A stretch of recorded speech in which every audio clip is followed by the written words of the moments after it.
അന്വേഷണം ശരിയായ രൂപത്തിലാണെന്നാണ് ഹൈക്കോടതി പറഞ്ഞിരിക്കുന്നത്. ഹൈക്കോടതി ഒരു കാര്യം കൂടി പറഞ്ഞു, നമ്മൾ ഈ മാധ്യമങ്ങൾ ആവശ്യമില്ലാതെ വാർത്തകളെ കൊടുത്ത് വിചാരണയെ ഈ അന്വേഷണത്തെ വഴിതെറ്റിക്കാൻ പാടില്ല. അപ്പോൾ നമ്മൾ ഓരോ ഘട്ടത്തിലും അത് സംബന്ധിച്ച ഒരു അഭിപ്രായം പറയേണ്ടതില്ല. വളരെ ശരിയായ രൂപത്തിലാണ് അന്വേഷണം പോകുന്നതെന്ന് അന്വേഷണത്തിന് നേരെ മേൽനോട്ടം വഹിക്കുന്ന ഹൈക്കോടതി ഡിവിഷൻ ബെഞ്ച് വ്യക്തമാക്കുകയുണ്ടായി. എന്ന് മാത്രമല്ല, ഒരു സമ്മർദ്ദവും എസ് ഐ ടിക്ക് മുകളിൽ ഇല്ല എന്നതും ഹൈക്കോടതി വ്യക്തമാക്കി. അപ്പൊ സമ്മർദ്ദമുണ്ട് എന്ന് പറഞ്ഞ് ഇത് വഴിതെറ്റിക്കാൻ ശ്രമിച്ചവർക്കെതിരെയുള്ള ശക്തമായൊരു താക്കീതാണ് ഹൈക്കോടതി നടത്തിയിട്ടുള്ളത്.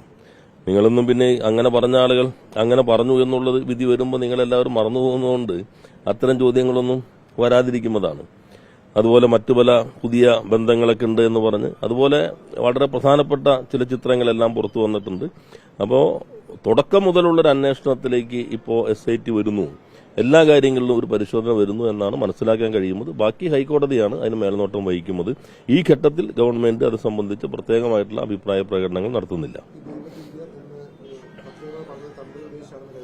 അല്ല, അത് ഞാൻ പറഞ്ഞല്ലോ, ഹൈക്കോടതിയുടെ മുൻപിലാണല്ലോ ഈ SIT എല്ലാം കൊടുക്കുന്നത്. അപ്പൊ അവരതെല്ലാം പരിശോധിക്കുന്നുണ്ട്. അപ്പൊ അവരത് പരിശോധിക്കട്ടെ. നമ്മളിപ്പോ അതിനകത്ത് ഓരോരുത്തരും അഭിപ്രായ പ്രകടനം നടത്തേണ്ടതില്ല. ശരിയായ ദിശയിലാണ് അന്വേഷണം എന്ന് ഹൈക്കോടതി വ്യക്തമാക്കിയിരിക്കുന്നു. സർക്കാർ പറഞ്ഞ ഭാഗമാണ്. കാരണം ഹൈക്കോടതിയുടെ മേൽനോട്ടത്തിലുള്ള SIT അന്വേഷണം അതിന് നിങ്ങൾ പിന്തുണയ്ക്കുകയാണ് വേണ്ടത് എന്ന് പ്രതിപക്ഷത്തോട് നിയമസഭയിൽ പറഞ്ഞിരുന്നു. അപ്പോൾ നിങ്ങൾ ചർച്ച ചെയ്യാതെ പോകുന്ന ഒരു ഭാഗം ഈ SITയെ പറ്റില്ല, CBI വേണമെന്ന് പറഞ്ഞ് നിങ്ങളുടെ കൺമുൻപിലാണ് ഒരു നിയമനിർമ്മാണ സെഷൻ പൂർണ്ണമായിട്ടും ബഹിഷ്കരിച്ചത്. അപ്പൊ അങ്ങനെ ബഹിഷ്കരിച്ച കാര്യം കൂടി നമ്മുടെ മുൻപിലുണ്ട്. ഇപ്പൊ നല്ല രീതിയിൽ തന്നെ അന്വേഷണം പോകുന്നു എന്ന് ഹൈക്കോടതി വ്യക്തമാക്കിയിരിക്കുന്നു. അവർ എല്ലാ ഭാഗവും പരിശോധിക്കുന്നു. അപ്പൊ നമുക്ക് ആ അന്വേഷണത്തിന്റെ പൂർണ്ണതയിലെത്താൻ കാത്തു നിൽക്കാം. അല്ലെ, SIT അവരുടെ മേൽനോട്ടത്തിലല്ലല്ലോ, ഹൈക്കോടതിയുടെ മേൽനോട്ടത്തിലല്ലേ. സോണിയാഗാന്ധിയുടെ അവർ ഇതുവരെ പറഞ്ഞില്ലല്ലോ.